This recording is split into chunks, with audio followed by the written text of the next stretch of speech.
Salut tout le monde, c'est Tac59 et dans cette nouvelle vidéo, nous nous retrouvons en duo avec Flo2417. Salut tout le monde. Donc dans cette nouvelle vidéo, ce tutoriel va consister à vous apprendre les portes logiques en Redstone. Par exemple la porte N, la porte U, la RS NOR latch, toutes ces portes là. Donc qui seront très utiles pour vos circuits de Redstone. Donc on va commencer tout de suite. Donc Flo, si tu pourrais me faire la porte End. Voilà. Ah oui, donc c'est parfait, j'ai une porte. Donc voilà. Moi je l'en mets dans le sens, c'est pour question de pratique, mais bon, c'est pas grave, t'inquiète pas. Donc voilà, donc ça c'est la porte end. Donc 3 blocs où au milieu vous mettez de la redstone, de la poudre de redstone. Et autour de la poudre de redstone, vous mettez des torches de redstone, ainsi que sur le devant. Donc en fait, la porte end sert à vérifier si les conditions sont remplies. Par exemple, ici, je vais mettre deux leviers. Et là, je vais relier tout ça à une porte. Donc, moi, je veux que ma porte s'ouvre si les deux leviers sont activés. Donc voilà, donc si j'active celui-ci, la condition est remplie, le courant passe pour celui-ci. Mais comme le deuxième n'est pas activé, le courant ne passe pas. Donc si on active le deuxième, la porte s'ouvre, le courant passe. Voilà, c'est aussi simple que ça. En fait, la porte N sert à vérifier si deux conditions sont remplies ou non. Voilà, c'est aussi simple que ça. Donc maintenant, nous allons passer à la porte RS NOR latch, qui est une mémoire en fait de 1 bit. Donc vas-y Flo, fais-nous la mémoire de, enfin la porte RS NOR latch.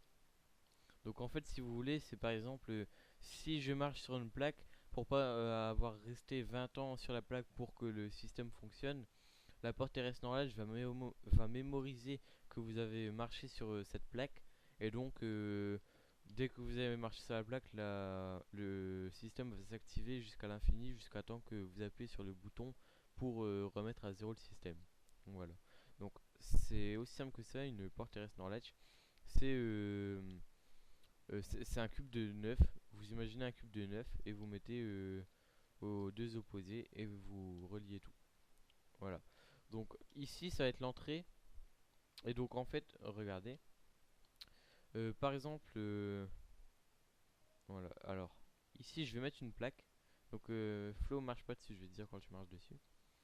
Et ici ça va être le bouton reset. Donc pour remettre le système à zéro. Donc voilà, je mets un bouton. Et ici ce sera... donc là ça va être pour par exemple ouvrir une porte, on va dire. Donc une porte. Voilà. Voilà, donc enfin des portes comme ça c'est pas très utile, mais voilà. Donc vas-y Flo, marche sur la plaque. Voilà. Donc c'est bon, vas-y bouge. Donc vous pouvez voir que Flo a marché sur la plaque une seule fois et la porte pourtant reste ouverte. Tout simplement pourquoi? Parce que en fait quand il a marché sur la plaque ça a désactivé cette lampe torche là qui a activé cette lampe torche là. Enfin cette lampe en redstone là. Et donc qui a activé la porte. Donc dit comme ça c'est pas très logique, mais c'est assez simple à comprendre. Donc là ça fait assez gros parce que vous vous dites ouais c'est un gros système et tout, mais non. En fait c'est juste la porte RS NOR latch. Ça c'est le bouton pour remettre le système à zéro, c'est à dire que si je clique dessus la porte se ferme et là on attend qu'il y ait quelqu'un qui marche de nouveau sur la plaque. Voilà. Et donc voilà, c'est aussi simple que ça à comprendre. Maintenant, nous allons passer à la porte OU. Donc la porte OU qui est pas très utile je trouve, dont je me suis jamais servi. Mais enfin ça peut servir pour des systèmes de porte ou autre. Donc voilà, donc vous posez un cube et vous posez par exemple, on va dire, allez, deux leviers dessus. Voilà, vous pouvez en mettre plus. Hein. Vous reliez tout ça à une porte. Donc voilà une porte. Et alors le système c'est très simple à comprendre, c'est soit j'active ce levier ou ce levier pour que la porte s'ouvre. En fait, les deux leviers ouvrent la porte, tout simplement. C'est ou j'active ce levier là ou l'autre. Voilà, c'est c'est inutile, mais c'est une porte quand même à savoir, ça peut servir dans certains systèmes. Ensuite, nous allons passer aux pulseurs lent, rapide et moyen. Donc, on va commencer par le lent. Donc, en fait, il n'est pas si lent que ça, mais c'est le plus lent des trois. Donc, on pose 3 blocs de 2 à chaque de 2 d'écartement, voilà. Et là, de 1 d'écartement. Voilà. Bon, là, je vais encore fail. En plus, je bug. Donc, voilà. Donc, on pose des torches comme ceci. Voilà. Et on relie tout avec de la redstone. Donc vas-y Flo, tu peux m'aider s'il te plaît. Donc voilà. Ouais, je bug.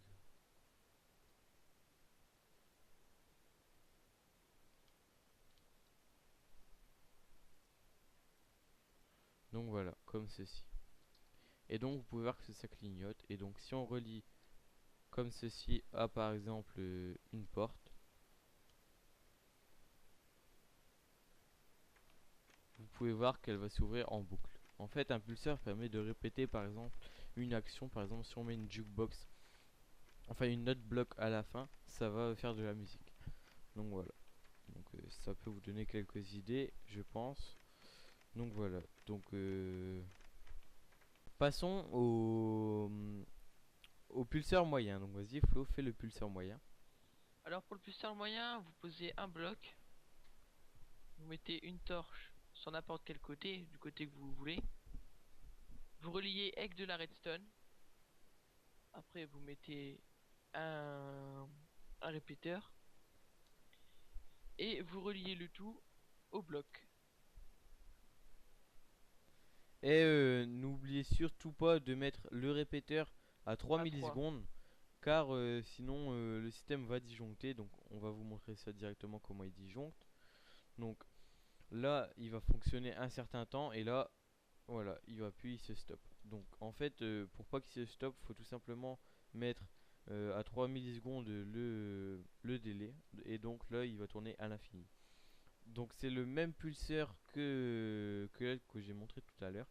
Sauf que celui-là est beaucoup plus rapide. Donc voilà. Maintenant, Flo va vous montrer comment faire le pulseur rapide. Donc vas-y Donc, Flo, je te laisse montrer. ok, donc pour le pulsar rapide, c'est simple. Vous posez un bloc au hasard, n'importe quelle matière. Voilà. Vous mettez des torches de chaque côté. Voilà, comme ceci, c'est génial. Alors vous reliez avec de la redstone en haut des deux cubes et ainsi qu'au milieu. Ouais, sur les blocs en gros. Après vous reliez les deux torches ici avec un morceau de redstone. Donc voilà. Et de l'autre côté pareil. Et là, donc vous pouvez voir que ça commence déjà à clignoter, mais à une vitesse pas possible. Donc là, après ce fil ici, vous pouvez le relier par exemple. Donc pour l'exemple, on va le relier à une torche qui va servir par exemple pour une alarme. Sauf que là, il n'y aura pas de son, mais une alarme visuelle. Alors, alors pour ceux qui ne le savent peut-être pas, il faut tout le temps mettre une torche à côté de ce qu'on met. Par exemple, regardez, on va plutôt faire avec... non, pas ça, on va faire avec... euh, allez, par exemple, on va mettre une boîte à musique. Oui, une boîte à musique, notre bloc, voilà. Voilà, donc on pose la boîte à musique. Et là, voilà, donc là, ça va le jouer plein de fois, voilà. C'est tout simple. C'est comme ça. Donc là, il a choisi les notes. Donc là, voilà, c'est tout simple. Et donc si vous mettez la torche à côté, ça va encore plus vite. Enfin, parce que sinon ça fait aléatoirement en fait. Et si vous rajoutez la torche à côté, ça le fait tout le temps. Donc voilà, c'est la fin de ce tutoriel. Je vous remercie d'avoir regardé la vidéo. Commentez et aimez si vous avez aimé cette vidéo. Euh, Nous ferons sûrement des tutoriaux sur par exemple faire des pièges à dispensers, donc distributeurs de flèches. En gros, ça va lancer des flèches sur un ennemi dès qu'on va marcher sur une plaque, tout simplement.